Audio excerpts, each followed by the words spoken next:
नमस्कार दोस्तों, हमारे इतिहास के पन्नों में कुछ नाम ऐसे दर्ज हैं जिन्हें सुनते ही रगों में देशभक्ति का खून दौड़ने लगता है।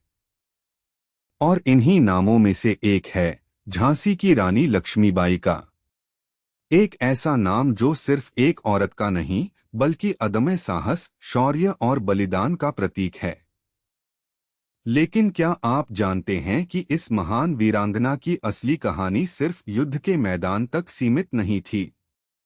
आज हम आपको ले चलेंगे उस दौर में जहां एक साधारण सी लड़की मनु कैसे बनी मर्दानी लक्ष्मीबाई। सन 1828 में वाराणसी के पास जन्मी मणिकर्णिका तांबे, जिन्हें सब प्यार से मनु कहते थे। बचपन से ही मनु बाकी लड़कियों से अलग थीं। उन्होंने कभी गुड़िया से नहीं खेला। उनकी दुनिया तलवारबाजी, घुड़सवारी और शस्त्र विद्या से भरी थी। पेशवा बाजीराव द्वितीय की छत्रछाया में पलीबढ़ी मनु ने युद्ध कौशल में महारत हासिल की। उनके लिए खेल का मैदान ही उनका गुरुकुल था। किस्मत ने उन्हें 14 साल की उम्र में झांसी के महाराजा गंगाधर राव नेवालकर से मिलाया। मनु अब झांसी की रानी बनी और उनका नाम हुआ लक्ष्मीबाई।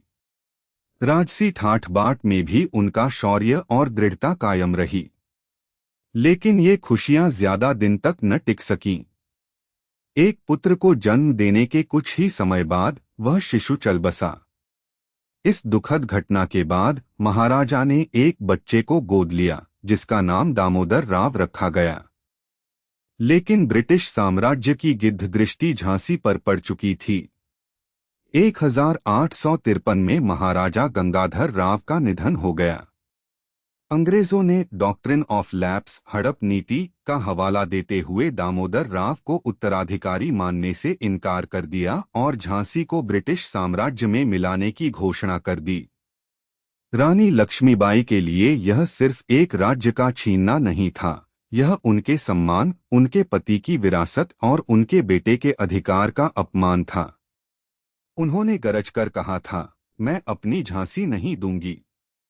1857 का महासंग्राम शुरू हुआ और रानी लक्ष्मीबाई ने अपनी प्रतिज्ञा को पूरा करने के लिए तलवार उठा ली।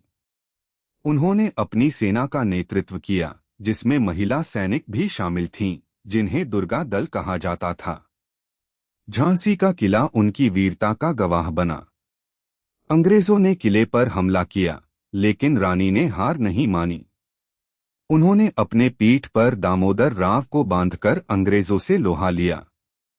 कालपी और ग्वालियर में भी उन्होंने अपनी वीरता का प्रदर्शन किया। 18 जून 1858 को ग्वालियर के पास कोटा की सराय में उन्होंने अंग्रेजों से लड़ते हुए वीरगति प्राप्त की। उनकी शहादत ने भारत के स्वतंत्रता संग्राम में एक नई ऊर्जा भर दी। रानी लक्ष्मीबाई सिर्फ एक योद्धा नहीं थीं, वे एक प्रेरणा थीं। उनकी कहानी हमें सिखाती है कि जब आत्मसम्मान और मातृभूमि पर आंच आए तो हर चुनौती का सामना दृढ़ता और साहस से करना चाहिए। उनकी झांसी नहीं दूंगी की हुंकार आज भी हर भारतीय के दिल में गूंजती है। जय हिंद।